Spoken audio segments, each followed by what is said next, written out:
All right, folks, welcome to Second City Sports Zoom style. Zoom style. On a very dark and rainy and dreary day here in Chicago. I'm Lakeena McGee. You can follow me at Keena McGee on Twitter, at Keena_McGee on the Insta. You can follow me, Sydney Brown, aka Sid the Kid, on Twitter and Instagram at SidKid80. Once again, that's at SidKid80, SIDKID80. That's SIDKID80. Lakina, I was wrong a couple weeks ago. Yes and no, but it looks like we'll have baseball back as soon as July 24th or July 25th. We want to remind people that we'll have Russell Dorsey of MLB.com join us in the next few minutes here. We had him on the radio show back in January. He's going to hop back on with us again to break down this deal that was sealed by Commissioner Rob Manfred, and he'll give us more details about it. I know spring training is supposed to start right around the 4th of July weekend, so that's about a couple, 2-3 weeks away in the team's own home stadiums, and we'll go on from there. And I don't know about you, Lakina. I want to be excited, but for me, I'll just speak for me only. I'll wait till opening day comes around. Obviously, it's going to be different this year because of the pandemic, but maybe for me, once we get down close to opening day, I'll be more excited. Right now, it's more like a relief that the issue for 2020 has been settled, because we've been saying on this program for the last couple of months, stop fighting in front of the cameras, in front of social media, handling your stuff behind closed doors. Let's get a deal done. It looks like we're going to have baseball for at least 2020 for 60 games. Yeah, interesting because it had to come to this because the players decided to reject the last offer that the owners had provided. So Rob Manfred took his executive power to implement a 60 game season, which he's able to, he's a commissioner, so he's legally able to do that. So I'm I'm interested to see how they're gonna do this because unfortunately Florida's becoming one of the hot spots. Cases are on the rise. Cases are actually on the rise in about like more than half the states. Well, not here in Illinois, thankfully. We're in phase 4 now, thank goodness. But in Florida, I mean, how are they gonna do this? Because some Phillies players have tested, and some team personnel have tested positive. I know like a couple other teams, they've had some people among themselves have tested positive. So I wonder how they're going to do this because there are already those that are calling for, listen, let's just cancel sports altogether That's not because going to happen. that's not going to happen because like we were saying, money is the root of all of this. And although Morehouse College did say they're going to cancel fall sports, so I don't think they're going to, listen, some of the historically black colleges are in the hole, unfortunately, anyway. So again, we'll talk about that in a little bit, but back to baseball. It's going to be very interesting because the Cubs and White Sox are going to be playing each other like 6 times. They're going to be in the same divisions. The Dodgers and the Angels are probably going to be playing each other like about 6 times. So are the Yankees and Mets. So this is going to be very interesting because you can't afford to have a bad start because if you do, you can just forget about it because 60 games is a sprint. At least with 162, you can kind of like pace yourselves. If you have a bad streak, you don't have to worry about it. But now you're not going to be able to. So it's going to be very interesting, Sid. Yeah, with the 60 game schedule, 40 out of the 60 games are within your division, so you won't have to travel as much to try to cut down the risk of catching the coronavirus. Like you said, like in the other 20 is it's interleague play, so that's still fun, which I still enjoy. But the one thing that kept going off in my head these last few days is that we know in spring training it doesn't take much for the hitters to get themselves ready. They just need a couple of weeks, 2 or 3 weeks, and they're ready to go, or worry about the starting pitcher in particular because they usually have 3 to 4 starts in a normal spring training setting to get themselves ready to go for a long regular season. I think what we're going to see is for the first perhaps 3 weeks of the season, you're going to see high scoring games like you did in the mid to late 90s during the quote unquote steroid era in the early 2000s. I think we're going to have some offensive outputs, especially with a young team like the White Sox, with a team like the Astros, who we'll talk about more deeply later. But those young offensive lineups with all that talent, if they can take advantage of it, look for those kinds of teams to get off to hot starts in terms of records, in terms of scoring runs. Yeah, I mean, like, how are the pitchers going to feel? I mean, they haven't been able to pitch, and I'm sure some have practiced, but are they going to be able to kind of like go through a 60 game season? I don't know. And then injuries, we'll see if how, because we saw Anthony Rizzo, he lost some weight. I know a couple other guys. I think I saw like Andrew McCutcheon plays for Phillies, that lost some weight. So like we just see how everybody, everyone's physical conditioning is, or everyone's stamina is going to be, because you're not going to have a lot of days off. So these 60 games are going to go by like that. And like I've been saying, you can't afford to have a slow start. You just forget about that. So, like I said, this is going to be where it gets very interesting, because I wonder how our team is going to react to all of this, because they've put it out there that there's some teams that have put it out there that maybe they'll be able to kind of, that maybe some stadiums, I know Wrigley Field, Crane Kennedy said yesterday that they may be able to get some fans into Wrigley Field. Of course, they got to recoup some of the money that they lost. And I don't know Hmm. how it's going to be that way with some of the others. So we'll see. Also, too, let's not forget the factor of injuries, because this has been a long layoff ever since March 12th, March 13th. You were headed down the home stretch of spring training, because the original start date for opening day was March 27th. Of course, we all know what happened then. So it's been a long 3 to 4 months for the baseball players, and you had to incorporate all the factors off the field. Most of the players could not train on their own. Yeah, they can get their regular exercise and running and jogging, things along that line. And if you had batting cages in your home, which probably most athletes don't, you know, you couldn't get your work in as far as baseball wise. So the spring training is going to be important here these next couple of weeks. Like you said, like, who's in shape, who's not in shape. Forget about the baseball part of it, but who's in shape, who's not in shape, and how long it's going to take the guys who are not in shape to get in shape to play baseball. Also, with the condensed schedule, which team will have the advantage? Will it be, the favorites are, of course, they're the Yankees and the Dodgers. That's the latest Bovada odds. I've heard some people say maybe the Rays. This could, since they're still a young team, that they may be able to take advantage of that schedule too.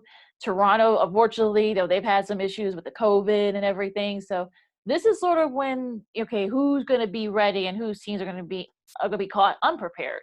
So, and of course, you got to get some of these guys back with the travel restrictions. So you wonder Hmm. how everyone else is going to respond. So this is going to be, like I said, I think this could actually be a benefit to the Major League Baseball, to MLB, because people are going to be watching to see, like everything we've mentioned. So hopefully once Russell joins us in a little bit, he'll have some answers or maybe even some predictions.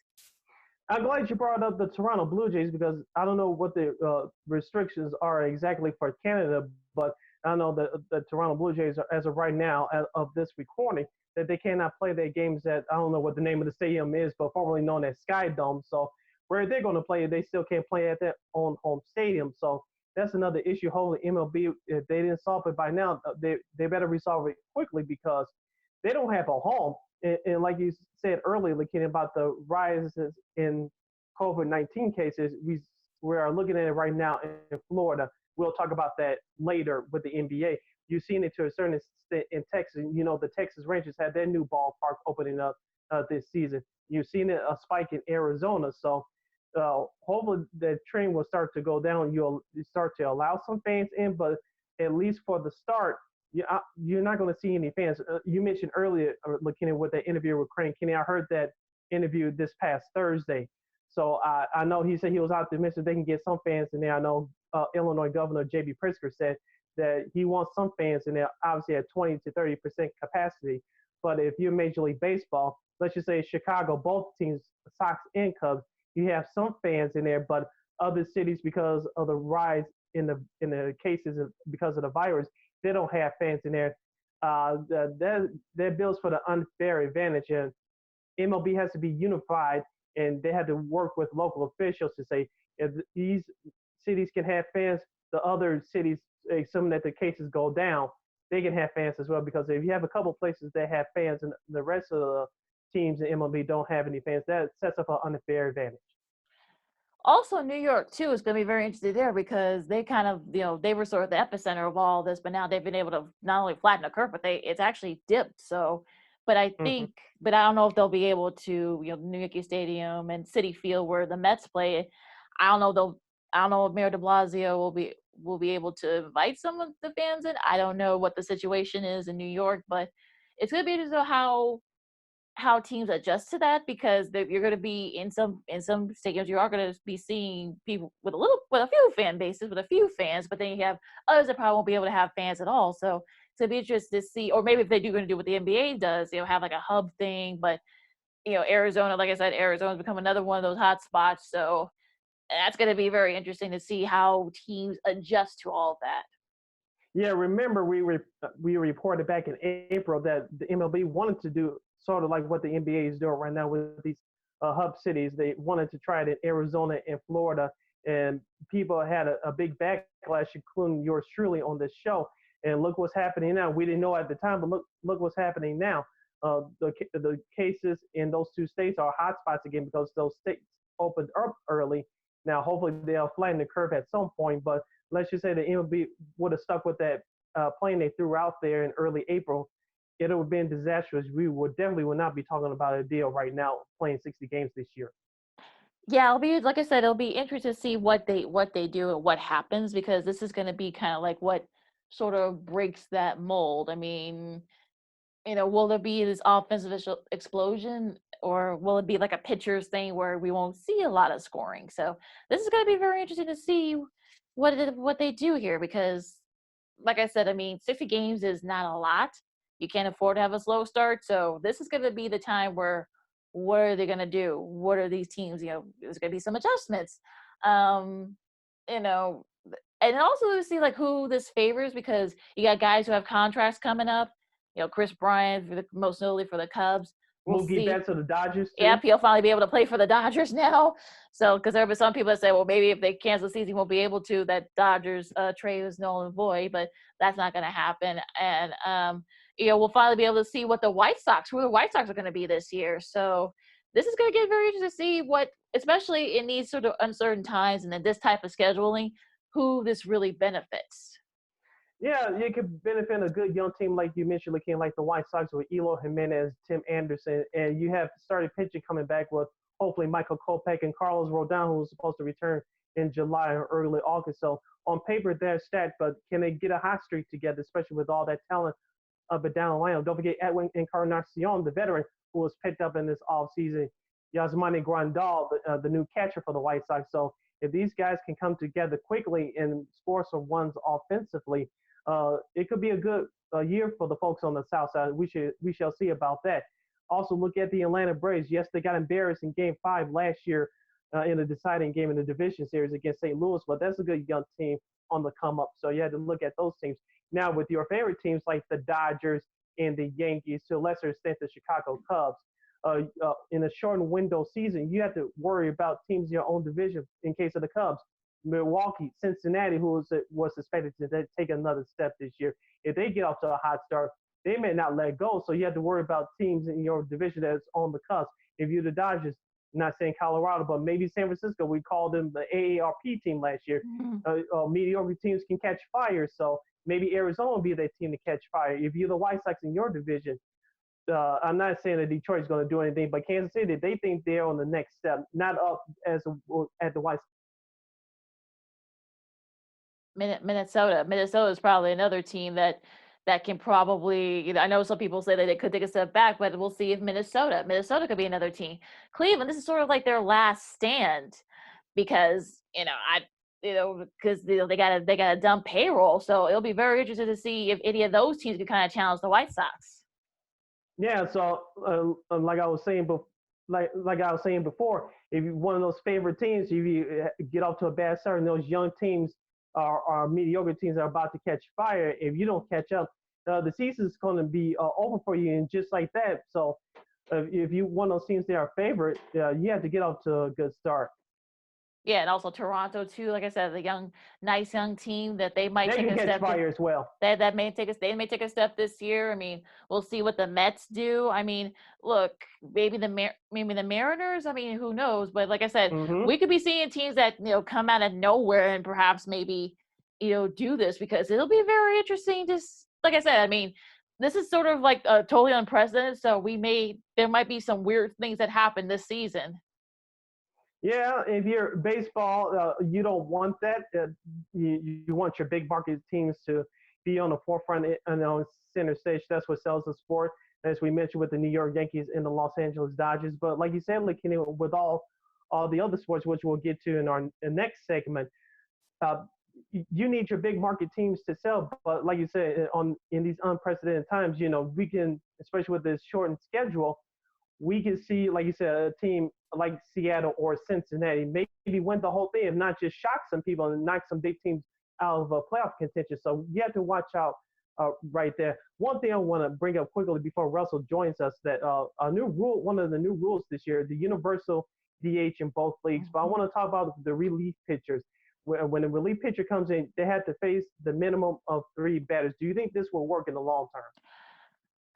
I guess we'll have to wait and see, right? We'll see how it does this year, because if it ends up being there might be that will lead to more scoring. If it does lead to that, then maybe this will be a new thing. But if not, it turns out to be a total dud. I don't see them using it again. I know people have been wanting to use that particular rule for some time now, but I think it's all going to depend on how it plays out.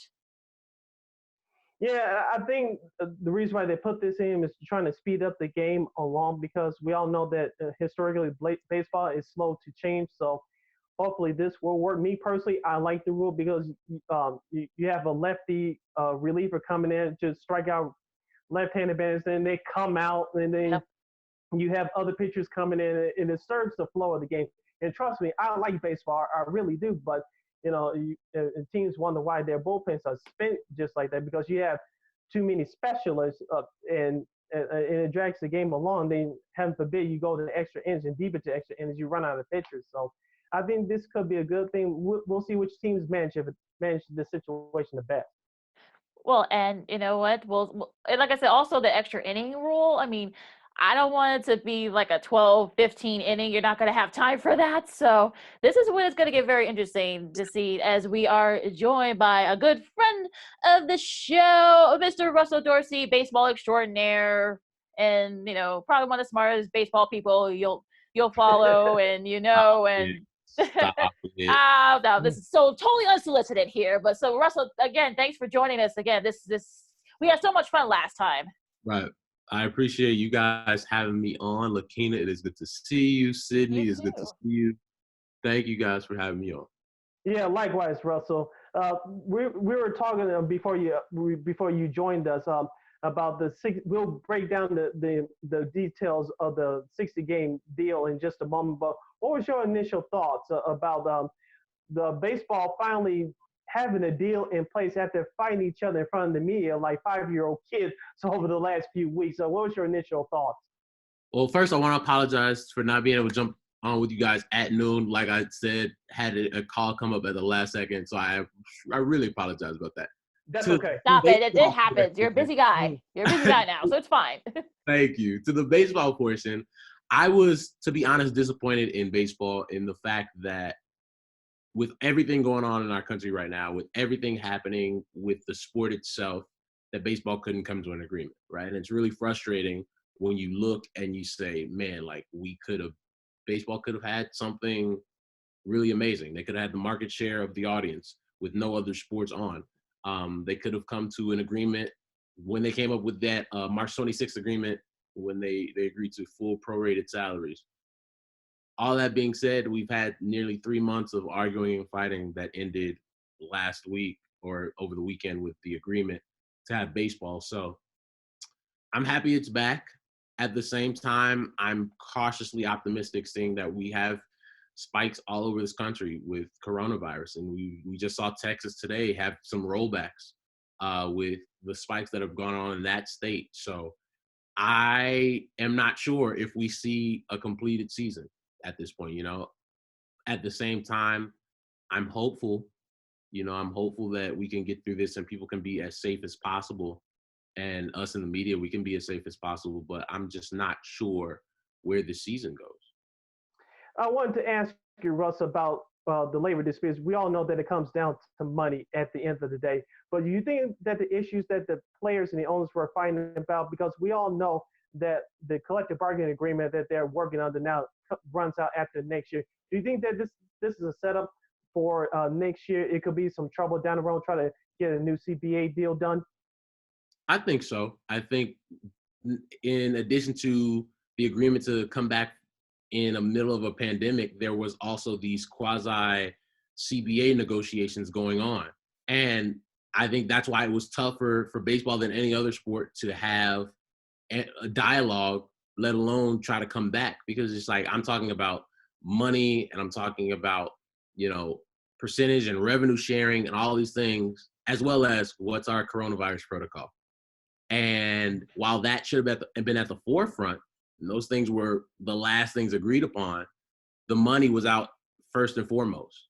And for your fan base, so many people have lost jobs, right? And you also have a group of fans that don't care about your 100% pro rata and all these other things. Like they just want baseball. And on one hand, I understand completely with the players because you guys wouldn't want to do your job without being properly compensated. I wouldn't do mine either. Mm-hmm. So from that aspect, I completely understand. And when the CBA is up in 2 years, the players should 100% stand for what they're valued at. Well, you But just go ahead. no, I was just gonna say, but this wasn't the time for that. Yeah, I mean, you actually just answered my first question to you earlier when you said that you don't know if they're going to be able to finish the season because we've seen the Blue Jays, some of their players and personnel tested positive. So it's the Phillies. Right. You know, like you said, Texas and Florida have had to roll back stuff. Arizona's becoming a new hotspot. I mean, you got some arenas, some stadiums where they're probably gonna be go full on and have like some fans, but then you have other stadiums that might be not be able to accommodate fans. So, do you think we'll be able to see any kind of thing? I'm super anti-fans right now when it comes to bringing them back into the ballpark. There's already a lot of hands that are involved in a day-to-day basis of a baseball game, right? You have two teams, and then you'll have more players in the clubhouse this year with 30 at the onset, then 28, and then 2 weeks later, 26. But you'll also have taxi squad players that'll be around. Then you'll have, you know, execs, medical and training, groundskeepers, media, not to the extent that we had in the past, because I don't think we're going to be even close enough to access players like we did once before. But there's a lot of people still involved in that. And then you don't have a bubble like the NBA where I can know for sure you haven't been near anybody that's not here. I haven't been near anybody who's not here. The chefs have all been here. Nobody's leaving and coming back. So it's gonna take some doing. And you have teams like there's two teams in the state of Florida, right? You have the Marlins, you have the Tampa Bay Rays that are in Florida, hotspot. You have the Rangers and the Houston Astros in Texas, hotspot. You have the Arizona Diamondbacks, hotspot. And we're blessed and fortunate to have our numbers decline here in Chicago. At the same time, you know, that could change. You know, we've opened faster than any other state because we've met all our guidelines and numbers are decreasing and hospitalizations and ventilation, people on ventilators has decreased dramatically, which is amazing. And it shows that we've taken this thing serious. But there's 49 other states besides the state of Illinois, right? And so when it comes to travel, when it comes to people coming into our state from other places, like we really should be cautious. And my life is sports, y'all life is sports, and like I would love to have sports back, but it's felt a little bit rushed. You know, I don't think we've gotten ahead of this thing enough where I necessarily feel comfortable having all the sports back. Like at the end of the day, yes, I love sports and it's my career. It's how I make money and make a living. At the same time, I want Patrick Kane and Jonathan Taves and Jose Abreu and Chris Bryant, Zach Levine. I want those guys to be just as safe as I want to be. You know what I'm saying? Like as a human being, I don't want those guys to have to put their life on the line. Like, and I know people say, well, they're athletes in their prime. They probably won't get as affected. Love however you have them out.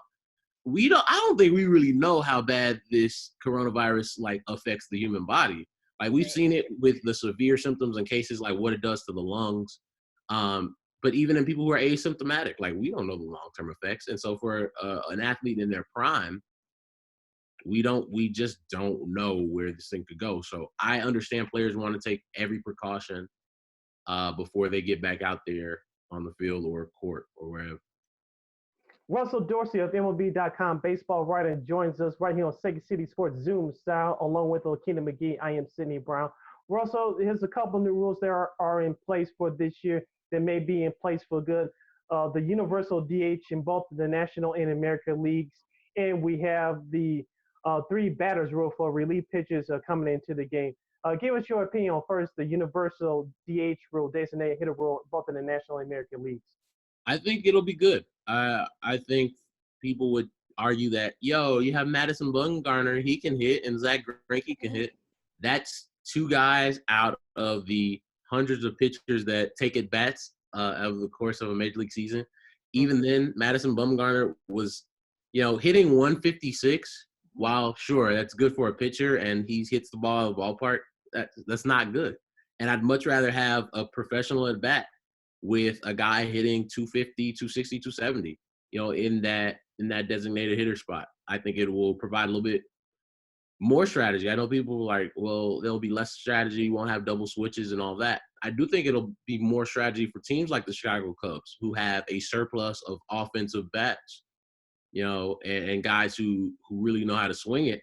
It'll be interesting for them. Maybe you can give Anthony Rizzo a day off without having to take his bat out of the lineup. I think that's huge for a team like the Cubs. Or you can put Chris Bryant, as your DH and let, David Bodie get some at bats at third base. Like, there's a lot you can do with it, strategy-wise, lineup-wise. And I think there's a lot of teams that will benefit. And even from the aspect of the trade deadline, like there's 15 teams now that could be looking for a DH. And so guys who would normally be DHs or first baseman every fifth day, those type of guys now have a market outside of the American League. And if this thing if it goes well and they just say, all right, we're going to have the universal DH in 21 and then ultimately put it in the CBA in 20, at the end of 21, like this season could be pivotal in terms of that trade market. I think I would make moves with the idea that this guy is probably going to be our DH next year. Mm-hmm. Yeah, so it's interesting because Sid and I were just talking a few minutes ago about this condensed scheduling, assuming that it's all finished, we finish it up and such. Which teams do it benefit? Will it benefit the younger teams like Tampa and Toronto? Will it benefit the favorites like the Dodgers, the Yankees, and the Cubs?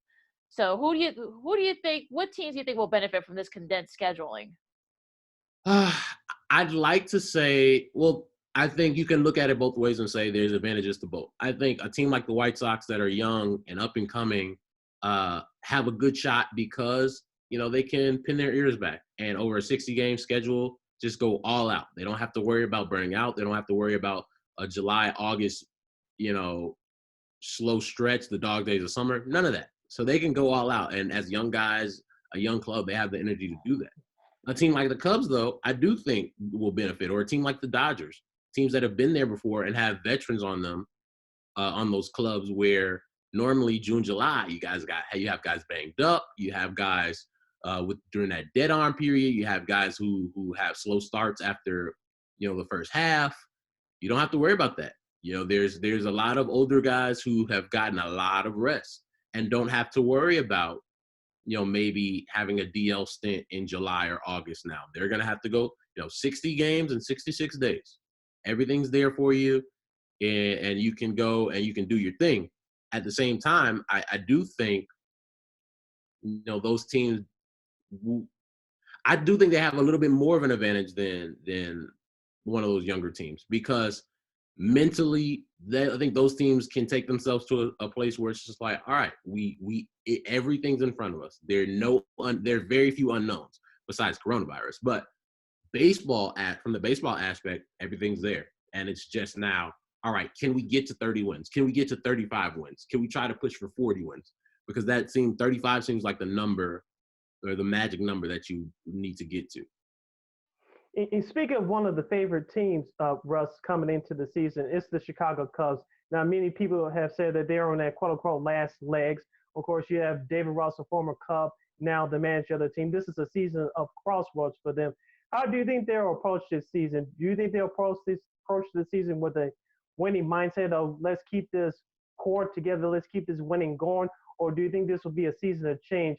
And a bit, if you're a Cubs fan, they'll get up to a bad start. Do you think they'll try to trade everybody off at the trade deadline, or wait till the offseason to do that? I don't think. Well, one with the the Cubs have been a team that have had to have fast starts, right?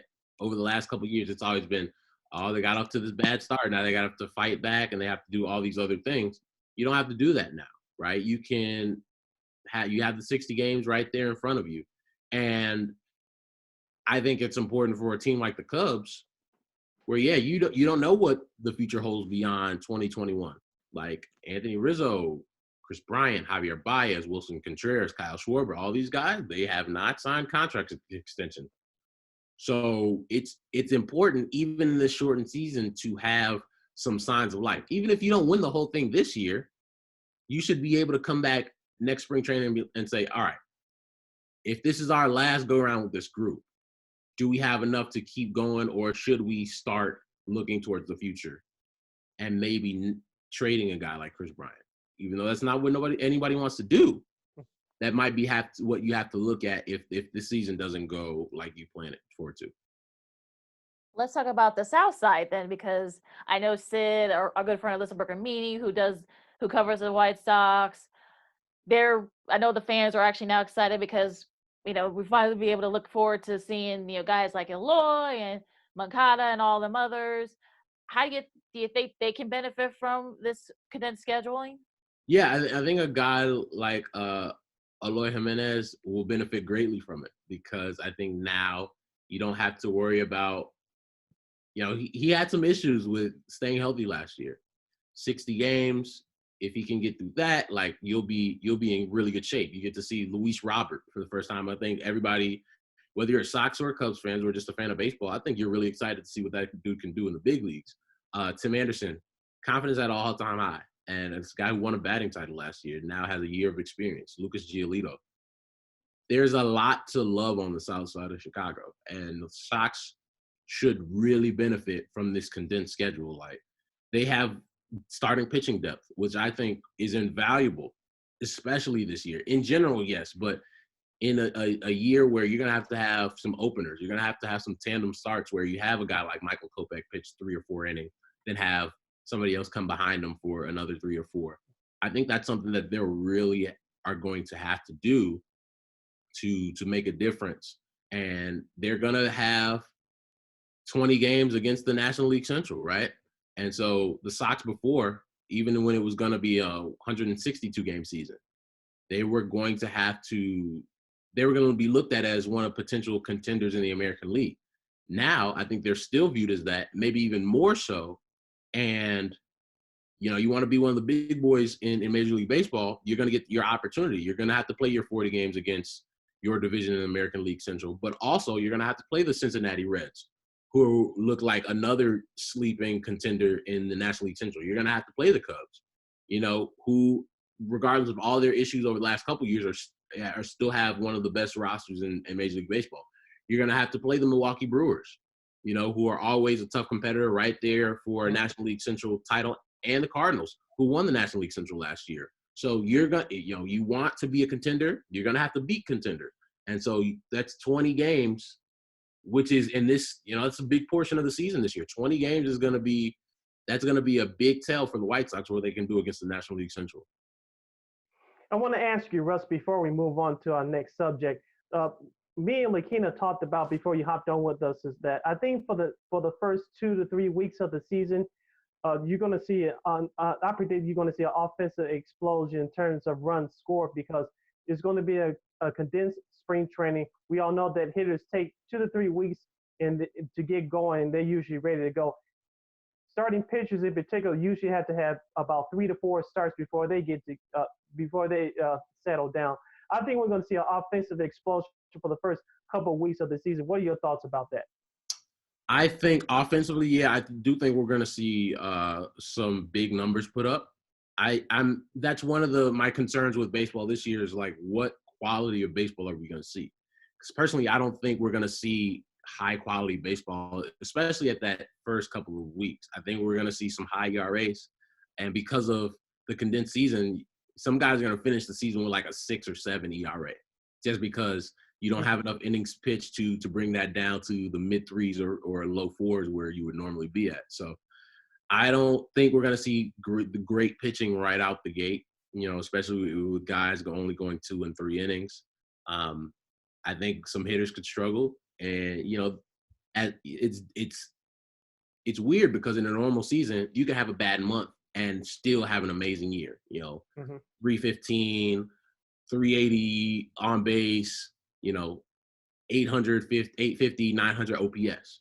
But one bad month in this season, that's half the year. So you're gonna have to have a really hot second half, quote unquote, second half of the last 30 games, to make that bounce back. So I think it's gonna be interesting to see the quality of baseball that we get in 2020. Russell Dorsey of MLB.com joined us here on Second City Sports Zoom style, along with Lakeena McGee. I'm Sidney Brown. Russ, let's transition over to what's been happening outside the sports world, of course, with the murder of George Floyd on May 25th. We've been seeing a lot of protests of professional athletes from all walks of life, black athletes participating in protests, but a lot of white athletes participating in protests as well. I want to get your thoughts on, do you think this will be a moment in time, or do you think we're starting to see early steps towards real change in our society? You guys know, as African Americans, as Black people, we've seen this for the longest, right? We've seen demonstrations, we've seen movements, we saw Dr. King, we saw Malcolm X, we saw, the Panthers, we saw Angela Davis. We've seen it all, man. And people are slow, man. Change doesn't happen as quickly as Twitter would like you to believe, and we've seen that firsthand. And while I am so excited with the support that we've seen from our white brothers and sisters, our Latinx or Latino brothers and sisters, our Asian brothers and sisters, Native American brothers and sisters, that's helped my heart during this last month or so, because there are times, man, where you're just like, I can't. It's hard to get up. You're just like, you go on Twitter, man, it's nasty, and the world's an ugly place. Like my good friend Josh Tolentino, yesterday, somebody called him Kung Flu in the store, right?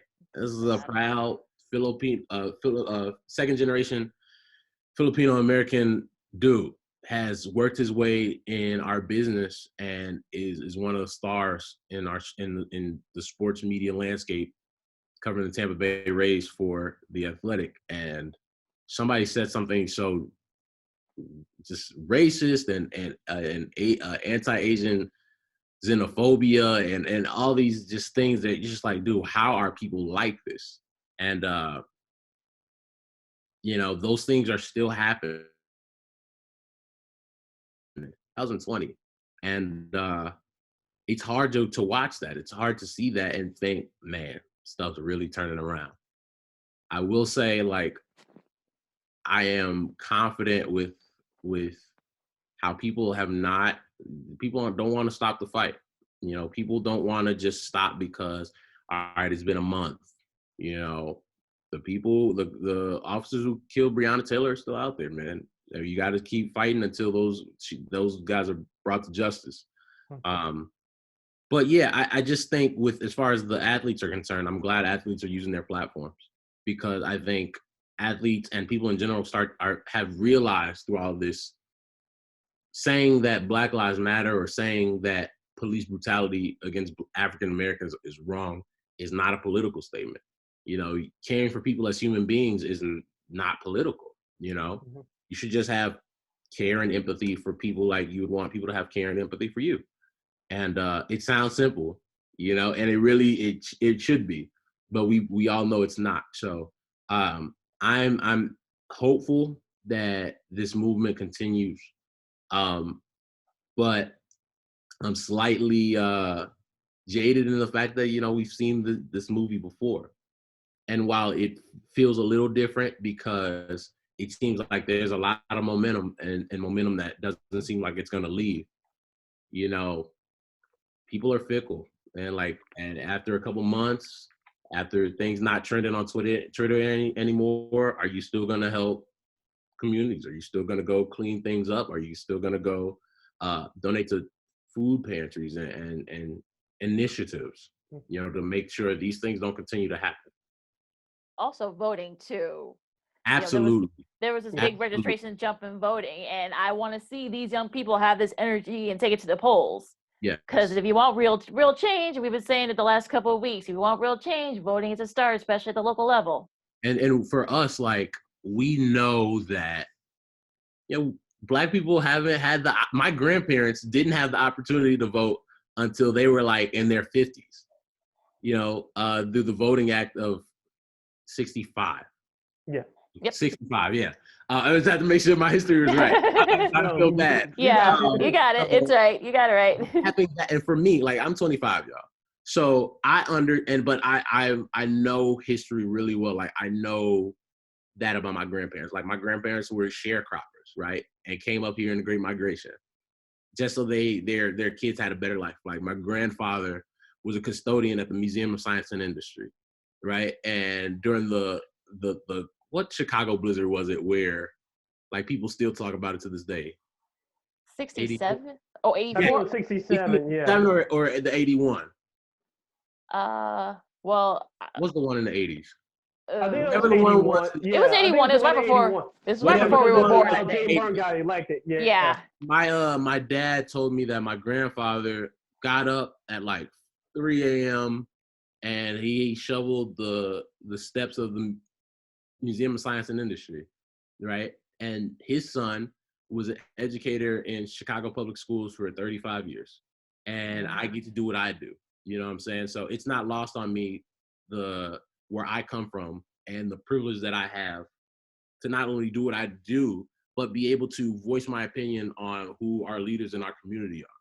Because I know my grandfather and my grandmother, they didn't get that, especially when they were living in Mississippi. You know what I'm saying? Like, where life was hard, where you never knew where you could go. You looked at somebody wrong. Like, I understand how important that is. And I'm one of the things I'm really excited about is how my generation and the generations under me with, like, the Gen Z kids, like, we're not playing with people, right? We're just like, yo, this is not cool. And we're going to let y'all know, and we're going to hashtag stuff. We're going to throw everything on your timeline so you don't get to forget Breonna Taylor or Ahmaud Arbery or George Floyd. You're not going to get to just turn it off because it's sad.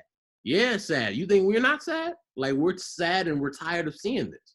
But we know that we have an obligation as human beings to make this thing right. And we're going to use our voices to do that. And it's always been younger generations that, like, look at, if you follow history, the people that march with Dr. King, tons of young people, high school kids, right, college students. If you look at the women's rights movement, women in their 20s and early 30s. If you look at Kent State and the people who protested the Vietnam War, those were kids, man.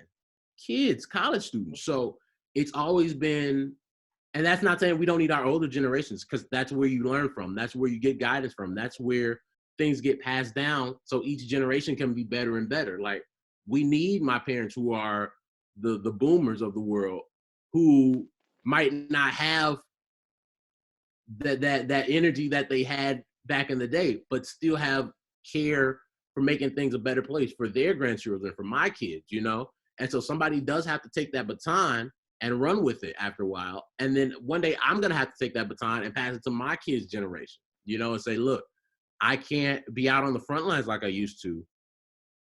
Or even if I am, like, you have to be the voice now, because there comes a voice where people aren't going to listen to me.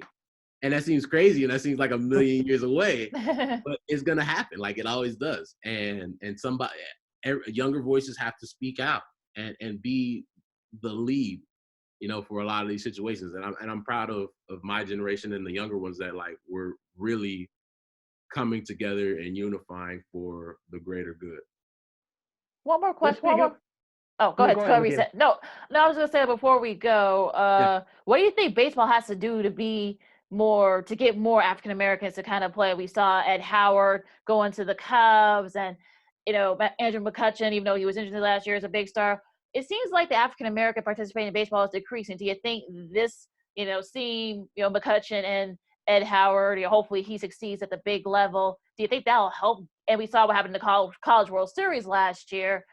There were a lot of Black players there that played for the title. What do you think is going to help sort of increase that diversity? I think Tim Anderson has been great for the game of baseball and for the city of Chicago. And I think what Tim brings to the table is super valuable, really valuable. But Tim is one of two African-American players in the city of Chicago, along with Jason Hayward, right? And I think, and you guys know this, baseball is a huge part of Black history. Yeah. People like to talk about Jackie Robinson, but you have Willie Mays, who's one of the best baseball players in history. You have Hank Aaron, one of the greatest players in Major League history.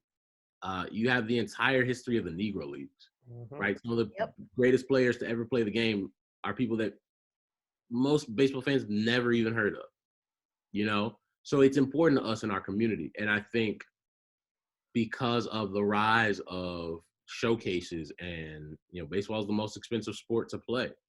So that's affected how, at the grassroots level, it's not just, hey, you can sign up for your team, your town team, and those kids go and play in high school and hopefully go to college and college to hopefully the pros. But, it doesn't work like that anymore, where you have AAU and you have circuits and you have, showcases and those things are expensive, man. Like I play baseball, like I know.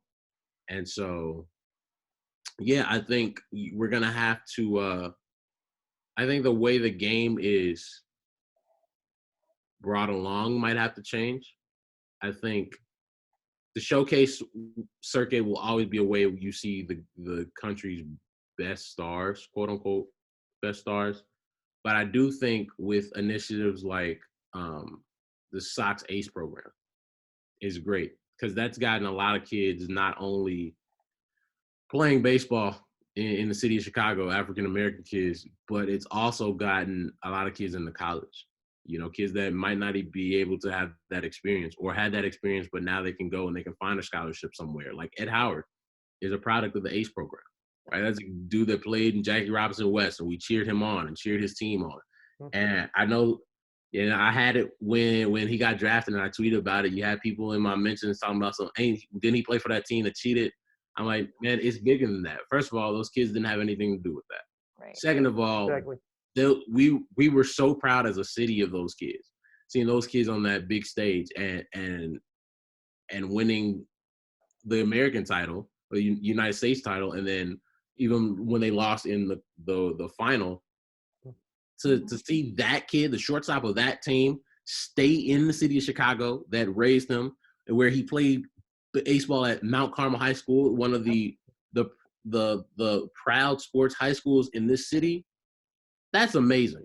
Like, and it's different than like D Rose, because it's, you knew D Rose was going to play for the Bulls. You don't know where Ed Howard's career is going to take him. Now, we think he's going to be really good. He's a first round draft pick, but baseball, it doesn't always work that way. And we might never see him play for the Cubs, but we're hopeful.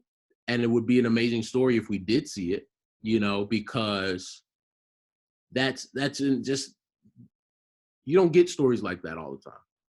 And we don't get stories where we get to see, especially African-American kids playing baseball, and got to see him groomed by one team in town and get drafted by the other team in town. Like, right. I think some people were upset, like, oh man, the Sox could have drafted him and stayed in the system. But I think both teams should be, I think the White Sox should be proud that they got a kid drafted that high, and they groomed him, comes from a good family. And then the Cubs should be proud that they took a chance on that kid. Yep. And I took a chance. You take a chance on anybody you draft, but like that they said, you know what, this is the kid we want to build our franchise around in the future. I think that's amazing for Chicago baseball. That those two franchises helped raise Ed Howard. If Ed Howard goes on to be a star, he'll be a star with the Chicago Cubs, but the White Sox have a lot to do with that. And I think jointly as a city, I know it's always Sox versus Cubs, but together they should be really proud of what just happened a couple weeks ago. All right. That was Russell Dorsey of MLB.com. You can also hear him as a guest on 670 The Score, WSER in Chicago. And you can see him on TV as a guest panelist on ABC Sports Chicago Sports Talk Live with David Kaplan, Lawrence Holmes, and Jason Goff.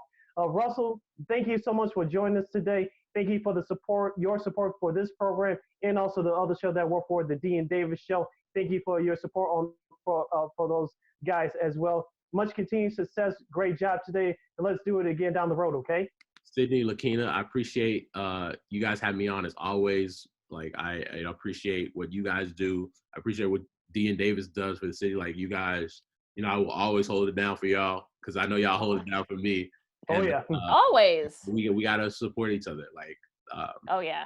Business where there's not a lot of us, we have to support each other. Oh so yeah. I always appreciate y'all having me on. Gotta look out for each other.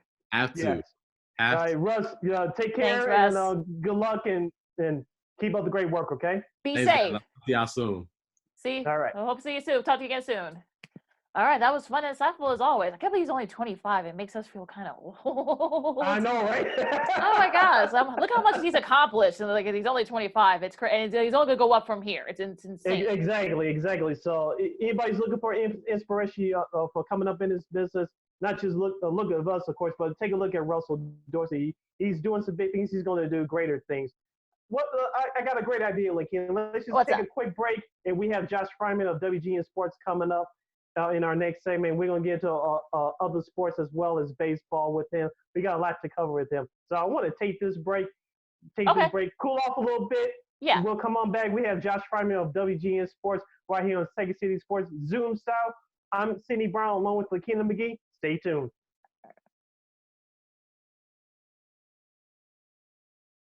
Welcome to Second City Sports segment number 2, Zoom style. Zoom style. Along with Lakeena McGee, I am Sidney Brown, and join us for this segment to discuss all things baseball, basketball, football, and everything else in between. We have a good friend who I got a chance to meet last year doing my television debut, RIP to CLTV Sports Feed. It's Josh Frydman. He's a sports anchor reporter from WGN TV. He does a great job. Josh, how are you doing today? I'm doing well. I love the Zoom style intro. It's good to be on with you guys. Yeah, we usually do a radio show from a studio, but just like everybody else, like you in this business, we had to adjust. So we just got to keep this train going. You I get understand. I get it. Where can people find you on social media? Yeah, Josh_Frydman is the Twitter handle. Instagram and Facebook is I think just Josh Frydman. So FRYDMAN there, and yeah, go ahead, follow me on those platforms. And like Sid said, CLTV Sports Feed, unfortunately, RIP. That was the show that Jared and I had hosted for 4.5 years. We actually just would have had our 5-year anniversary last week, which was a little bittersweet, but we had a great run, and now we're doing good things on WGN still. So that's where you find us. Yeah, just before we move on, I want to say I had the greatest intro ever. And just in case people forgot, for those of you just listening only, I'm wearing my Harry Carey glasses. I had the big He had to. He just had to do it. I just wanted to point that out. No, oh my you can God. debate if you want. So I just want to give people a reminder. So I'll take these off and go back to my professional mode now. For our top story, let's get to baseball. Josh, 60 games schedule is set. Opening day is July 24th to 25th. It's a 60-game schedule. You have new rules in there with the universal DH and the relief pitcher rule with the facing 3 batters minimal. What's your initial thoughts? Are you happy that baseball's back? Yeah, I mean, I'm happy it's back, but I'm also disappointed in how we got here, right? The journey to get here was very frustrating, as most baseball fans would agree. We could have had probably baseball starting, if not right now, next week, and to still have maybe close to 90 to 100 game season, which, yes, would be shortened, but I think a lot of baseball fans, considering everything going on, would have taken that. And baseball, I think, especially could have owned the summer.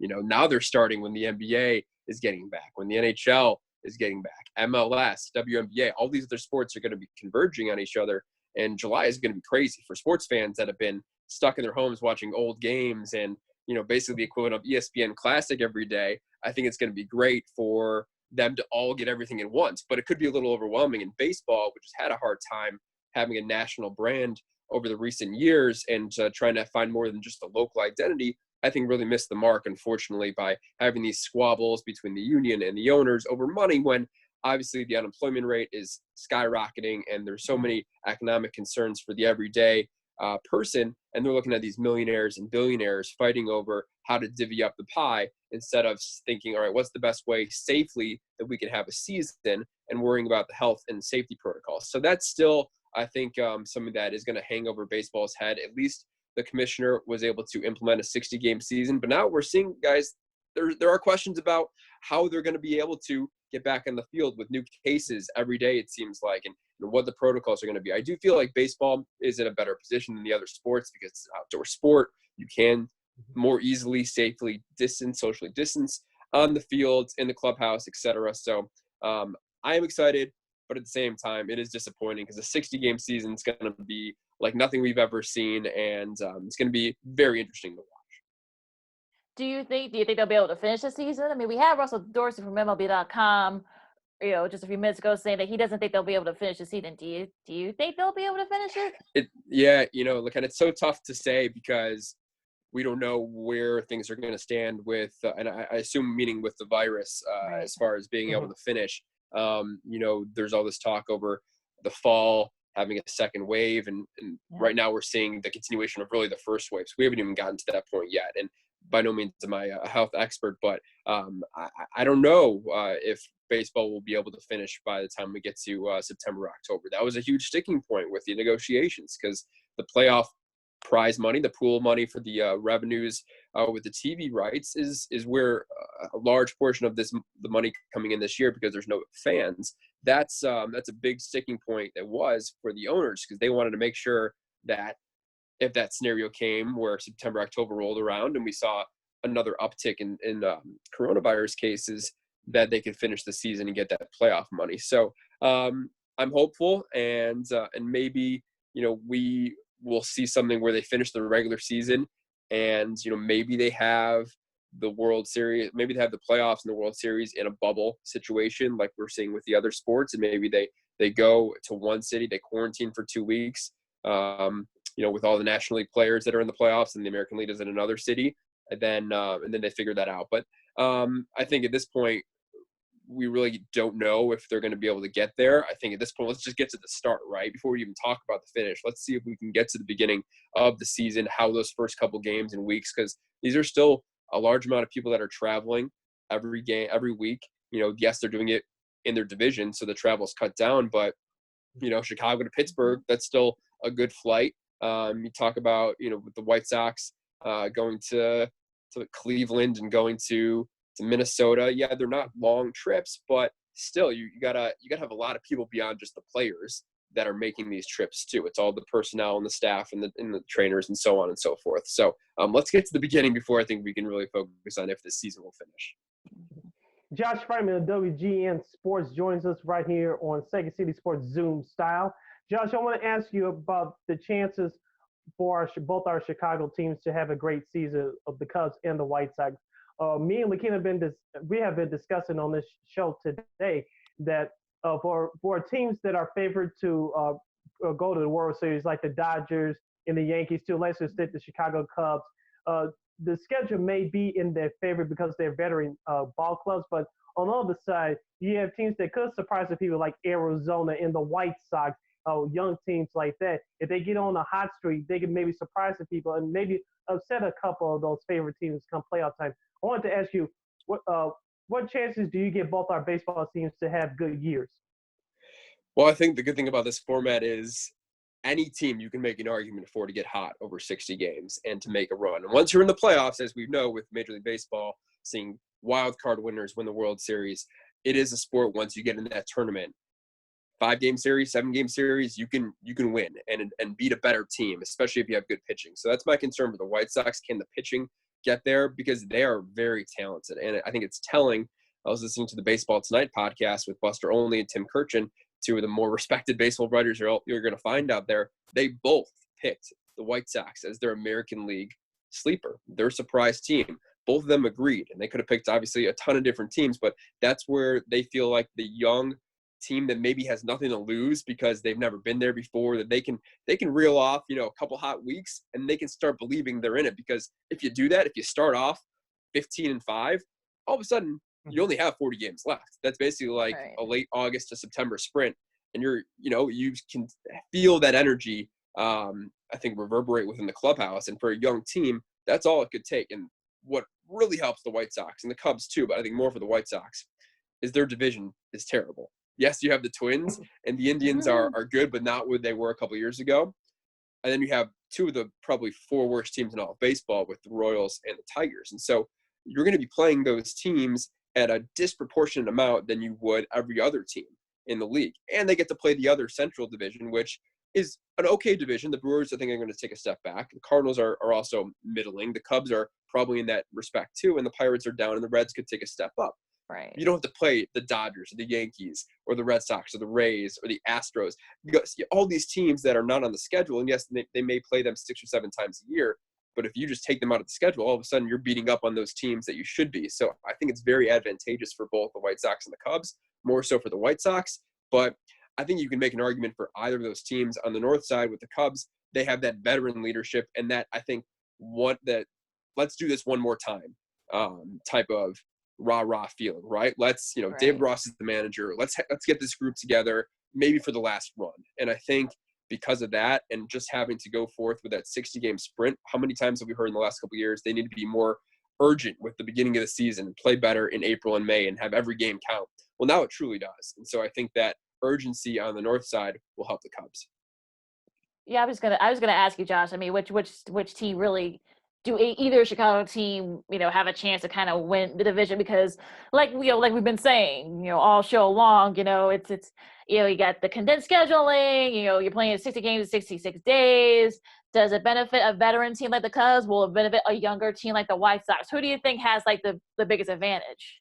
Yeah, I'm curious to see how that does play out, because I think you can make an argument for both, right? Going back to the White Sox, because they are a younger team, they are probably better made to just always, go get hot right away and continue on that run and, have that feed off of itself. With an older team, with the Cubs, I think you can also say that comes into play because they have been through a lot of different scenarios, and they have been around each other. That core has been together. And so the one, I think, caveat with that is that David Ross is a new manager. And you look at teams that have a Joe Madden or a veteran leader who has been a manager, maybe with a new club, obviously with Madden going to the Angels, but Terry Francona for the Indians sticks out.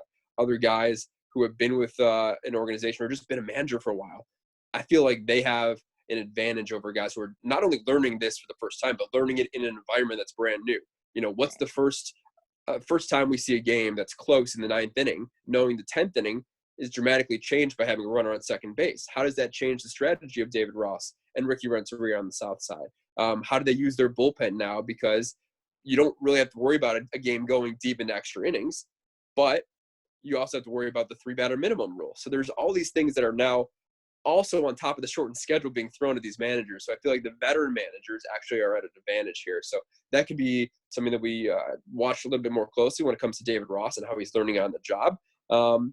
But yeah, I think, we asked Rick Hahn yesterday, is this a legitimate season? And he's like, absolutely, it's a legitimate season, right? Like, there will be a champion that's crowned. I think the records, and if a guy hits 400, for instance, that's going to have an asterisk, because obviously, those type of records, they're not comparable with doing it over 162 games or 154 games back when Ted Williams did it in 1941. But I think once you get the 5 teams in each league in the playoffs, that's going to feel like a normal playoff situation. And then you're going to get a World Series winner that, yes, it's going to be an odd season, but they're still going to celebrate a World Series like they would have if they won the 2019 World Series. Josh, let's switch over to the National Football League. Of course, we learned that the Hall of Fame game between the Pittsburgh Steelers and the Dallas Cowboys has been canceled due to the pandemic. Of course, training camp is now exactly 1 month away as of this recording. I wanted to ask you, of course, there's been guidelines of trying to practice social distancing with the players and the rest of the coaching staff. I want to ask you a two-part question. One, do you think that the entire preseason should and will be canceled by the National Football League? And number two, do you think there'll be fans in the stands when the season starts in September? So I would say on the second question, I would think that the NFL would try its hardest to have fans. And I think there will be some fans, but not at all close to capacity. I think you're starting to see, even in Illinois here, right? Phase 4 allows for a 20% capacity. And we don't know what that looks like quite yet because there's still a cap of 50 people. But the mayor has said they've left it, a little bit open to see where the caseloads go to actually have 20%. And Crane Kenny of the Cubs said on the radio the other day as well that they anticipate having fans in Wrigley Field, perhaps up to 8,000 people, which would be 20% roughly of Wrigley's capacity. So if baseball is starting to think about that, football to me, I think is going to be the league that tries the hardest to A, have a season, and B, have fans there, because it's the engine that continues, right? It is the behemoth that is such a capitalistic and money grabbing conglomerate that they're thinking solely on the dollars, and that means you have to have the games because you have the revenue from the not only the television contracts, but you have the gambling revenues and all the sponsorships as well. But then you have fans as well. So I really think the NFL is going to try the hardest to have fans, and again, because most of the stadiums are outdoors, you have a little bit of an advantage there. For the stadiums that are indoors, that could be interesting to see how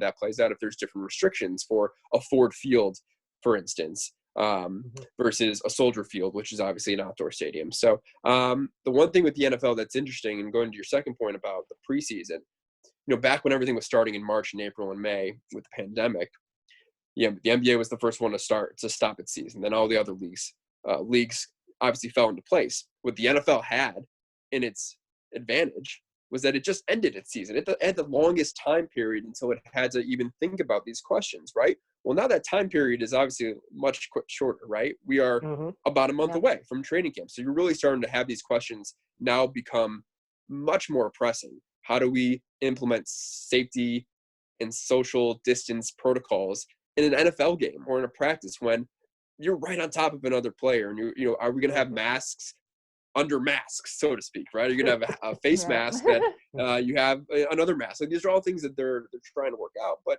it's up in the air. But I do think the NFL is going to try the hardest to make it work. And yes, the Hall of Fame game was canceled. That's also more of a spectacle, right? Because you have the whole Hall of Fame weekend and you have the enshrinement ceremonies. And so I wasn't that surprised. I do think the preseason I think they're going to continue with preseason games, maybe without fans, or maybe they even do that as an experiment to see how it works with some fans. But I think the NFL is going to be the last one to say we're going to stop this season from happening.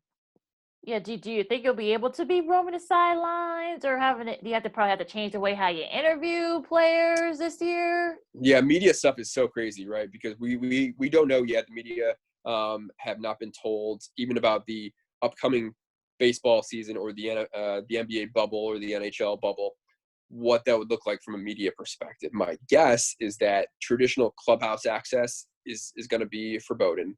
And so we won't be able to go and, usually during a baseball game, say if it's a 7:00 first pitch, media is allowed in the clubhouse at 3:30 for about half an hour. And we can, go up with the players who want to talk. And, it's a great time for beat reporters to get, people one-on-one. And for TV reporters, it's a little different because you have a camera. And once the camera's on a guy, everybody kind of flocks to that guy. So it's a little tougher to do more one-on-one stuff. But I think that is not going to happen right away. What I do think is, and what they do after those clubhouse interviews, is they bring the manager out to usually a separate room and have him at a desk, him, speaking in a microphone, and have the reporters either, seated like you see the White House press conferences, the same type of setup. And so I think that is much more likely to happen. And maybe they restrict it to one person per outlet. And, maybe with the TV cameras, they share the feed. And so there's only one camera person there, and all the TV stations get to share the feed because it's the same video. Right. And the reporters are spread out in distance within the confines of that room. So I think that is possible, but I don't think going into locker rooms is going to happen anytime soon. Josh Frydman of WGN TV Sports Chicago joins us on Second City Sports Zoom style, along with Lakeena McGee. I am Sydney Brown. As you mentioned, Josh, let's continue with the Chicago sports train. We have a few minutes left with you. Let's go to the Blackhawks quickly. They're in this tournament. I know Chicago's in the running for the two hub cities, but the NHL looks like they're, at least on paper, they're doing this right. They have all their Canadian teams in this tournament format. You have the two New York teams and the Islanders and the Rangers in there. Of course, you have the Chicago Blackhawks and the Boston Bruins. I think all six of the original six teams are involved as well. Do you think that the NHL can and will attract new fans, provided that the big market teams can advance in this tournament and once they get to the playoffs? Do I think they're going to attract new fans? Not necessarily. Again, going back to the problem with all of these sports are happening pretty much at once now, right? You're going to run into late July, the NHL season resuming when the NBA season resumes, baseball starts. You're going to have the training camps with the NFL. You're going to have MLS and WNBA and, all these other sports. And all of a sudden, the interest is going to be spread out. So I don't think necessarily there's going to be more fans. There might be, the casual fan who would see what this hub tournament looks like and maybe be intrigued by, a larger playoff field. But I don't necessarily think like a person who's never watched hockey is going to all of a sudden be like, oh, the NHL tournament's back. Do I watch that, or do I watch the NBA game, or do I watch the baseball game? All of a sudden there's a multitude of choices now. And I think one thing that could really come out of all of this, though, if you're looking forward to how seasons are spaced out in the professional leagues, that could be a positive change. I think we will start to see that, because looking ahead, the NHL is probably going to start next season January 1st or right around the new year versus starting in October when you're competing with all the other sports, right? October is the hotbed for sports because you have the NFL and college football in full swing. Mm-hmm. You have the NBA is starting its season. You have baseball in playoff mode.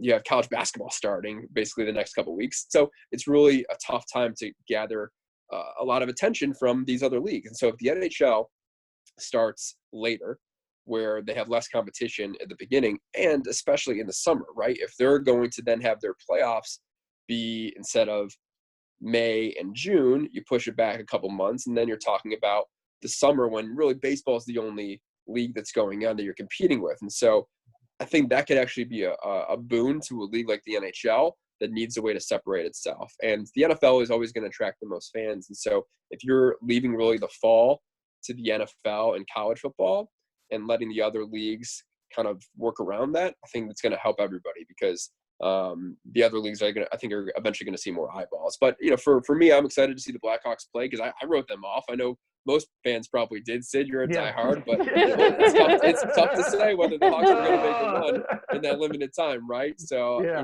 look, I've not paid attention to Blackhawks hockey in a few months because I just didn't think there was anything to think about regarding this current roster. And then all of a sudden you're going to have another chance here. And who knows, they played well against Edmonton this year. So do they have a good chance to win that series? I think so. Then maybe you play the Blues.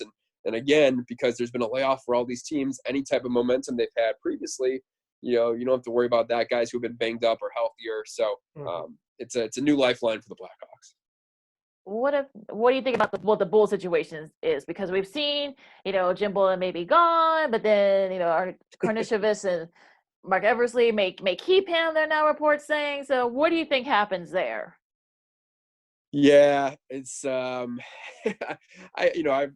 spoken with Jim Bullen a number of times and been at practices, and he's a good dude. I don't know if he's the best fit for a job like this. And I think when you finally, as the Reinsdorf family, decide to clear out the institutional legacy, I guess, of these guys who have had jobs for years for really not the reasons beyond just that they've had jobs and not based on performance with John Paxson and Garrett Foreman, and you've kind of cleared house and you've been able to get past that hump to finally bring in some fresh faces. I think once you do that, you really have to give them total autonomy and the decision making. And I just really be shocked if when Arturas Karnishevich and Mark Eversley look at this roster and look at the head coach and look at everything that has happened the last 2 years, if they say, yeah, we're going to give Jim Bullen another chance to be the guy. I think they're going to pick the guy they want And they're in no rush now, which is why they've taken their time. And maybe that's a way to, you know, throw a little bit of a bone to Michael Reinsdorf and to Jerry and even John Paxson, who's still a part of that front office that really do have Jim Boylan's back, to say, all right, we're going to be patient about this, but I would really doubt if they're going to actually say this is the guy that we're going to bring back, because there's too many young players that haven't developed properly under him. You know, you have to make some tough choices going forward, because it's still a roster where who's the star? You know, Zach LaVine is a great player for what he is. He totally took his game to a new level offensively, and he improved defensively. But see a guy that you build around, or see a guy that you supplement with another star. Larry Markkinen was supposed to be another guy that obviously did not pan out this season. What do you do with his future? You know, Kobe White really picked it up at the end of last year. But again, you know, where is the number one star? And if that happens, if you get lucky via the draft, or I think what's going to happen, hopefully, is because you're bringing in guys like Eversley and Karnisovas, which have great track records, and more importantly, have relationships with players, especially Eversley, who comes from the Nike family and built his whole reputation really on these personal relationships.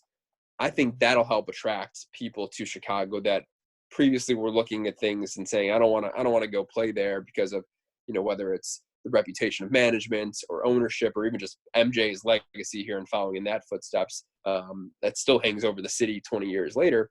I think we are going to see some change in how free agents do perceive the Bulls. And then hopefully that leads to attracting a marquee star or two, similar to what the Nets did a couple years ago, right? When they got good enough to being like, all right, this could be a destination. And then you had everything else appeal to Kevin Durant and Kyrie Irving. And all of a sudden you have two of the top 15 players in the world. And yes, they didn't get to play together this year, but eventually they will. Last question for Josh Frydman from WGN TV Sports in Chicago, right here on Second City Sports Zoom style. We all know that sports is coming back soon, but during the last few weeks, of course, we with the unfortunate death of George Floyd, we've been seeing a whole lot of black athletes participating in peaceful protests, but we also have seen a lot of white athletes and non-black athletes protesting as well, trying to come together to see change. I wanted to get your thoughts quickly on that about the athletes in social activism. Yeah, you know, the last few weeks, pretty much every interview I've done with an athlete, it's been about this, because this is what everyone is talking about, and rightfully so. You know, this is the movement that is long overdue, and you know, athletes, we've seen it before. You know, you think back to, you know, when Michael Brown was killed in Ferguson in 2015, and the beginning of Black Lives Matter, and then even, you know, Eric Garner and I Can't Breathe, and the shirts that LeBron James and other players would wear. So this has happened in ways before, but not in the wave that we are seeing from not only athletes but non-athletes, and not only people of color but white people too. And it's happening now in a way that I think is magnified because of the virus, and because a lot of people are home and they're not, you know, I've spoken with a number of athletes about this. In particular, CJ Sapong from the Chicago Fire, is part of the newly formed Black Players Coalition for the MLS, was talking to him this week. And, you know, he's basically like, this is not something that, you know, people can just bury under the rug because there's a game on or because there's a distraction. Most people are working from home. Most people are watching maybe a little bit more TV or watching the news more, and they're seeing these things with maybe a different lens than they would have if they're just going about their regular monotony. You know, everybody's routine has been totally flipped on its head. And so I think that's helping the movement and the cause as well. And, you know, I spoke with Diamond DeShields of the WNBA, Chicago Sky, spoke with Billy Garrett Jr., former DePaul star, who was just playing in Greece overseas. His grandfather, Bill Garrett, first Black player to play basketball in the Big Ten, 1949 for Indiana. And they just finally, Indiana University, removed the name of their intramural center. It was the name of a former trustee who was a segregationist, and they renamed it the Bill Garrett Fieldhouse. And, you know, I asked Billy, do you think that would have happened if not for this current movement? And he's like, I don't know. I can't be for certain, but the the bigger picture is it happened, right? And now more people that are Indiana students that are walking across the campus will see my grandfather's name on the field house. And maybe they knew about him, maybe they didn't before, but now they're going to know more about his story. And all those kind of small bits of progress are all building up to something bigger, because every one of the athletes I've spoken with about this have said this is something that is not going to be so sudden that you just flip a switch and everything is gone. Racism doesn't work like that, and it's going to be something that takes a long time, but everyone remained hopeful and positive that this is the beginning of long-term change. And I think athletes have that forum where they can really be a part of something. And a lot of them said, I know a bunch of athletes have said they're not going to go and play because they want to spend time on, activism and social justice reforms. But a lot of them feel like they can do that even greater during their platforms. And CJ Sapong of the Fire said, they will be doing, then he didn't say exactly what it would be, but they're going to be doing stuff at the MLS tournament, whether it's, kneeling or whether it's, wearing something on their shirts or their cleats. There's so many ways that these athletes can now do it with the platform of these leagues restarting. And so we're going to see a lot more of that, I think, in the next couple of weeks when the games begin. And I'm all for it. It's great. All right, that was Josh Frydman of WGN TV Sports Chicago. Check him out. You can follow him on social media. Josh, thank you very much for joining us today. And also thank you for your support throughout the years on the Dean Davis Show. And also shout out to your sports producer, Larry Harley, as well, for supporting us as well. So much continued success to you. And let's do this again down the road, okay? Sounds great. Thanks for having me. Thanks, Josh. Take care. Stay safe. All right.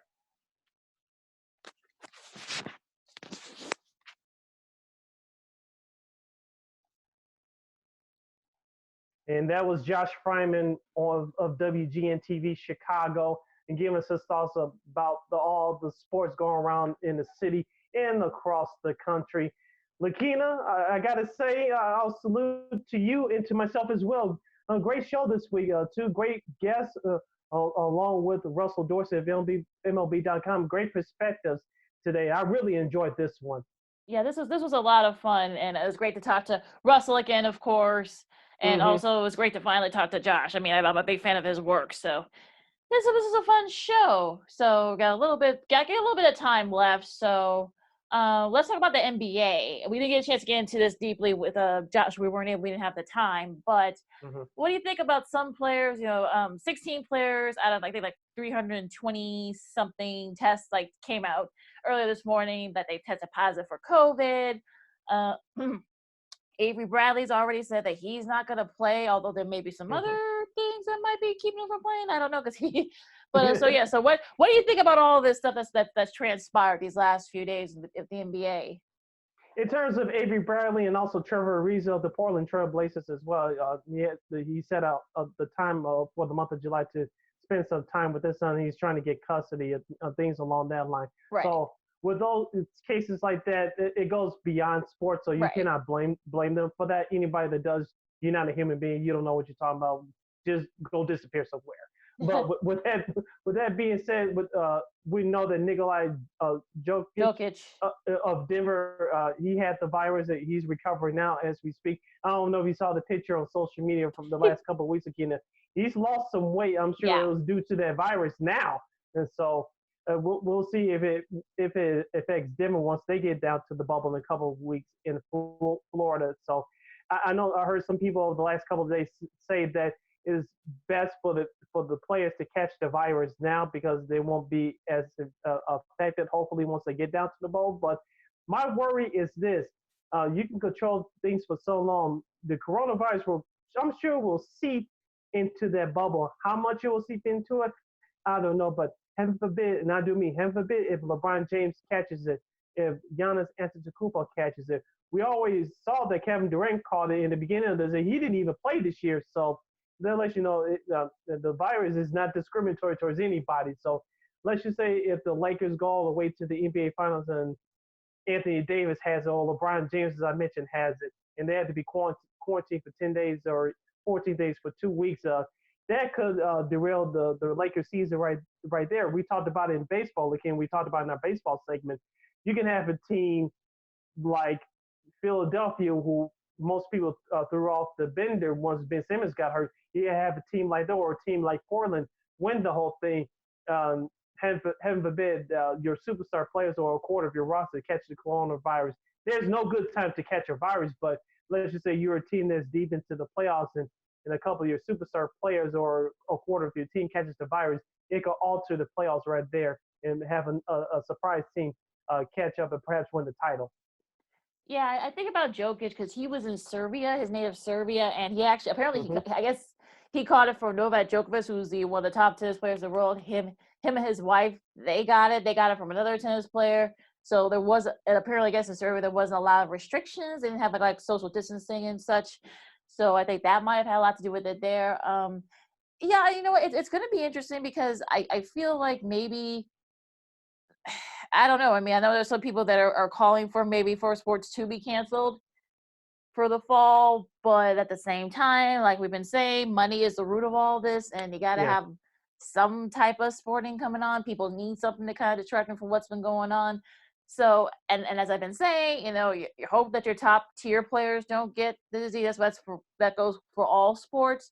Yes. So, look, this is going to be very interesting. I can see why some players, the Trevor Ariza, I can understand that because this is like beyond sports. This is like court stuff that listen, you can't reschedule that because the courts are closed right now. So Right. they're just now starting to open up in some states. So, but I feel like maybe like for like the Kyrie Irvings and guys like that, you wonder like, okay, are you just doing this because you don't think your team may have a chance to advance in this format?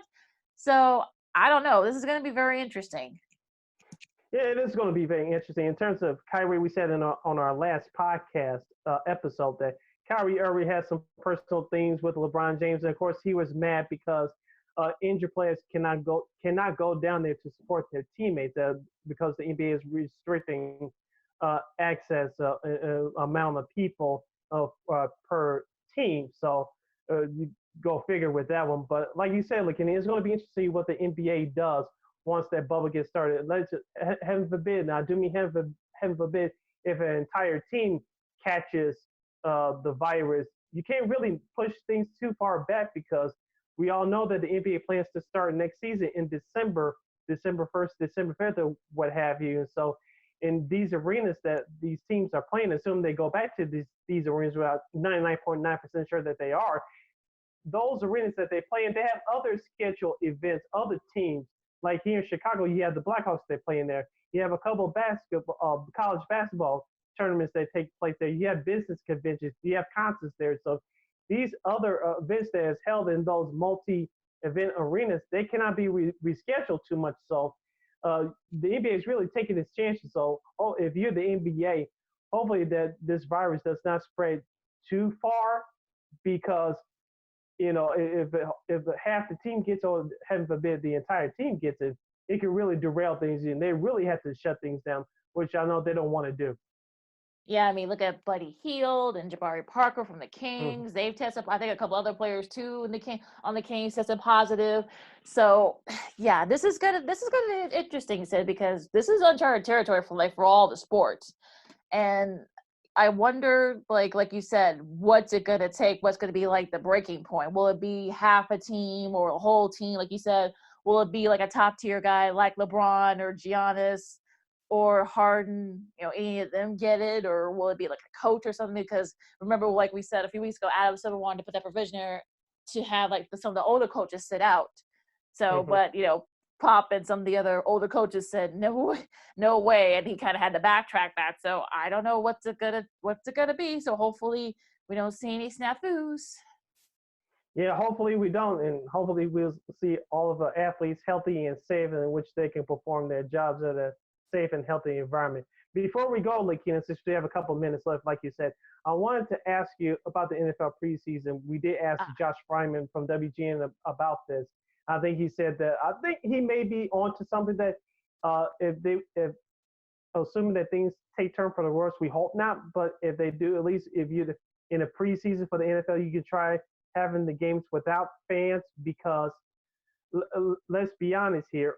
I don't know how long and how much you can practice social distancing, like we said, because they're on top of each other they're in huddles all the time. So, and once the ball is hiked, this ball is snapped rather, you're making contact every single second until the play is stopped. So I don't know how much you can prevent that. We all know that football is a violent game. Now, I won't be shocked if the preseason is canceled, but they can try it without fans because let's be honest here, like in a normal situation, many fans don't show up anyway because these teams, this is how the owners make their money from the preseason. They charge full ticket prices for fans to show up. And let's be honest here, many of your big time places you come and see, they don't play these games anyway. Well, and also I think I saw somewhere, I forgot who it was, but they said they're gonna use like cardboard cutouts of fans to have them in the stands so that they can at least have them in the stands. I actually brought up the idea of having tablets with like fans, like Zoom things like this, so that people Yeah. can be right there, like they did with the draft, with they had all those fans, behind Goodell. So I wonder what they're gonna do. Joe Buck kind of like let the guys spill some tea, saying that their networks are probably thinking about, well, at least, out of all those, at least Fox is thinking about maybe pumping in some noise. So again, like I said, this is going to be tough for the NFL. I know that they want to I think the owners just had a meeting yesterday. They said they're going to go as scheduled, but okay, you've already canceled the Hall of Fame game and Hall of Fame weekend. Are you going to have to shorten the preseason, or are you just going to have to cancel it entirely? So I don't know. I think everyone's playing this stuff by ear. I think if anything should happen to the preseason, excuse me, if anything should happen to the preseason, I think they'll cut it from 4 to 2. And I know with many teams, you have important position battles on your roster, i.e. here in Chicago with the Bears, i.e. the quarterback situation. There's so much you can only do in camp because you're practicing against each other, against your teammates. Since the inter-squad practices are canceled for this year, you need at least a couple of preseason games should changes happen to the preseason schedule for this year. At least I think if you have any changes to the preseason, I think they'll cut it down from 4 to 2. You need those players to at least try to have some action against other players because we all know that fights and agitation break out in training camps every year because they're going against each other. If you cancel the preseason entirely, I think it's going to be a mess. We all will know why, but it's going to be a mess. You don't have a true competition battle for these important positions. And number two, your increase for injury goes up that much more. Even though they have restrictions due to this current CBL, how long can they practice and how can they practice? It's not like it was back when we were growing up, where they had full pad practices and they were out there, quote unquote, killing each other. Yeah, it's gonna be interesting to see, how, because it's a contact sport. You're going through the contact, but are you gonna have to maybe spray the players in vinegar each time? Each time, I mean, are you going to spray the refs and then the officiating crew with vinegar or disinfectant so that you don't have to worry about the spread? Or are you gonna have to spread everybody out? So, I mean, this is gonna get interesting, Sid. I mean, I don't know what's gonna happen here, but like I said, this is going to be very interesting. It is going to be interesting. I think the NFL, like you said, they just have to play it by ear. I know certain things that you can try to get ahead of the curve, but like Josh said and like Russell said in our last segment, we don't know everything about this virus. So most people recover, but what's the long-term effects? We just don't know. Is a second wave coming? We don't know, and if it does, how strong is it? How weak will it be? We just don't know. Which is all learning about it day by day. Yeah, it'll be interesting to see how this goes because we'll be talking about this. Hopefully we'll have some more people, talking NFL and particularly Bears. We'll see, what they think because we've had people say pretty much the same thing. Josh has said earlier that they doubt that there's going to be players actually going to have players going to have in media rooms, that the media people will be allowed there. They may just do like they've been doing. They may do Zoom meetings. Maybe have this a mic stand that's I've seen. They have I know NASCAR does it. So keeping their reporters and the drivers away. So we may see that. So, like I said, this is a whole new world, and we'll see. I mean, it's great that sports are happening, but with the rise of COVID in a lot of these states, I don't know. Yeah, I don't know either, but we just hopefully, things play off towards the up and up, and hopefully things will look up soon. But like we said before, we have to be patient. Things take time, and hopefully things will be trending upward in the days and the weeks to come. All right. So, anything else you want to talk about, Sid? We still got a few minutes. Real quick, NASCAR. We really didn't touch on this with our guest, Bubba Wallace. It was found by his crew that a rope that looked like a noose. It turned out it wasn't true, but I'll be honest here, Lakeena. I know I saw some stuff on social media, and I heard certain pundits on sports talk radio this past week saying that they may think that NASCAR was putting his on as a hoax. Uh, we both know, Lakeena, as African Americans, we all know what a noose looks like. Yeah. If that person said it was a noose, it was a noose, okay? And whether it's actually a noose or not, it still shouldn't have happened. And I don't know if you saw that interview with Scott Van Pelt when it broke on Sunday with Marty Smith. He was genuinely upset. I know you Oh yeah, I saw. dropped the Yes. story, but you could tell he was genuinely upset, and that was my feeling too. But was I surprised that that happened? No. Was I upset just like everybody else who's a human being? Yes. But I'm not surprised because when you have change that's going towards the direction, you have everybody coming together, you're always going to have that small group of people that try to be the loud majority that goes against it for whatever reason. I don't know if you saw the sign that was flying overhead last Sunday, even though the race was canceled due to weather, defund NASCAR. I was shaking my head. I said I wasn't surprised by that at all. First of all, NASCAR's not going anywhere. Just like the four major sports, they make a ton of money. They're not going anywhere. You can have your right to disagree, but just seeing that really didn't surprise me. Well, and I think people want to compare this to the Jesse Smollett thing that happened last fall, but let's remember he didn't see it.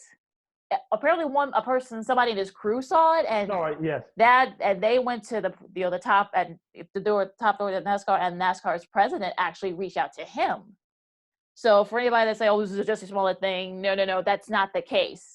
Learn about the story, and look, that was a noose. I'm gonna say it. I said to people yesterday, that was a noose. We listen as African Americans. You said, Sydney, we know what a noose looks like, and that's so you're telling me that nobody noticed it until now. It's just a coincidence that it's right by the garage of like the only African American NASCAR driver in the Cup Series. Exactly. But you know what?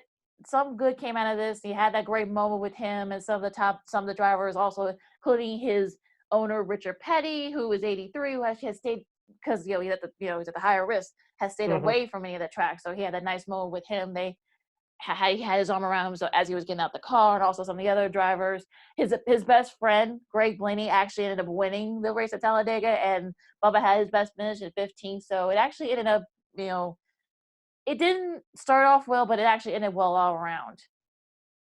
Yeah, and like I said, even though that Bubba didn't win the race, I know he was at third place at one point this past Monday. But hopefully NASCAR will stay unified, enforce their policies, and help African American drivers and future drivers that want to join this sport, help them along in inclusion and things like that. Just hopefully, this was a big moment for NASCAR. They did pass the test for the moment, but I want to see what they do going forward. Just like all these other companies, they put out statements following the murder of George Floyd. You say you're going to do this, you're going to do that. Yes, things take time, as we keep saying on the show, but we want to see action behind those words as well. Absolutely. So so everything, like we've been saying, hopefully NASCAR will lead. This will lead. Keep going in the right direction, because you think about what Wendell Scott did. If you haven't heard about or know about the history of him, unfortunately he won a race, and I forgot. I think it was in Charlotte, but he could ask his sons about it. His sons on two of his sons, both of them, I think the oldest on Twitter, and he couldn't accept it. He couldn't accept the prize money. He accepted the prize money, but he couldn't accept the trophy. So, and then he had to wait, and unfortunately, like now when he got to Hall of Fame, they finally, recognize him as a winner of that particular race. So, listen, NASCAR has come a long way since, ESPN's Elle Duckins shared a story about, her dad is, he's a big NASCAR fan and he doesn't feel welcome at races. So hopefully that'll change for him and for other African American drivers who go to those races. So, like I said, NASCAR, listen, I think NASCAR has done some good things and made some big steps, but they still got a ways to go like everybody else. Yes, yes, they do. Hopefully, it'll trend up in a more positive, upward beat direction. All right, so before we wrap, a couple of shout outs. Shout out to Liverpool for winning the English Premier League for the first time in 30 years, which is hard to believe. But they're you're a big soccer fan. Oh yeah, I mean, look, this is like they were celebrating in Liverpool like it was 1990 because yeah, I mean, look, Chelsea beat Man City and that clinched it. It was really a matter of time. They had Liverpool already like dominated, since like right before the holidays they were able to pull away. Man City had like a little bit of a chance, but they had to win against Chelsea to stay alive, but they didn't. They lost 2-1. Jurgen Klopp, who was the manager there, you get to see the tears. He tried to hold back tears, he just couldn't do it. And some of the other players, Jordan Henderson, Mohamed Salah, they were all there, watching the match. So yeah, it was nice to see. And they actually have won like every big European tournament except for the Premier League the last 30 years. They just won the Champions League last year. So this is a big thing for Liverpool. We'll see if this starts a dynasty for them. All right. And anything else you want to talk about, Sid? Just one more again, as the kids would say. Excuse my broken English. But once again, we'd like to thank Russell Dorsey of MLB.com.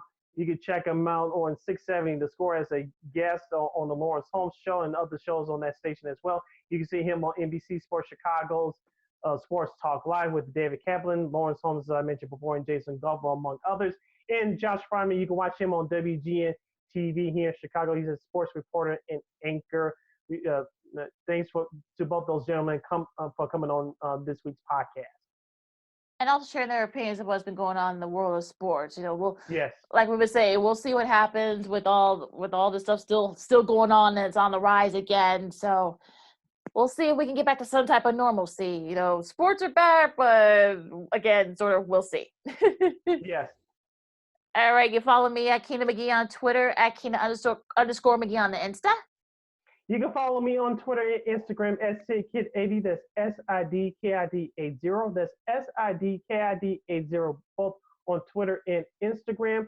You can read off my articles at WeAreRegalRadio.com. That's WEAREREGAL radio.com. That's the first time a mouthful. It's a mouthful. I was wondering. I was waiting for you to.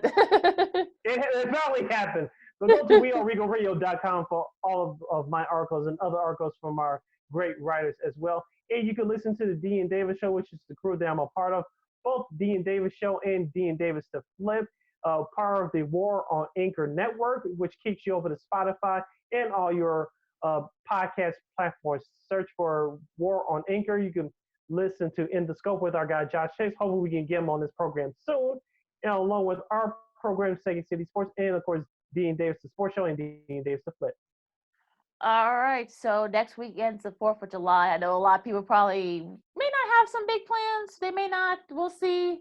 I know we're in phase 4, but guys, remember, keep your mask. Make sure you put on your mask. I'm just saying.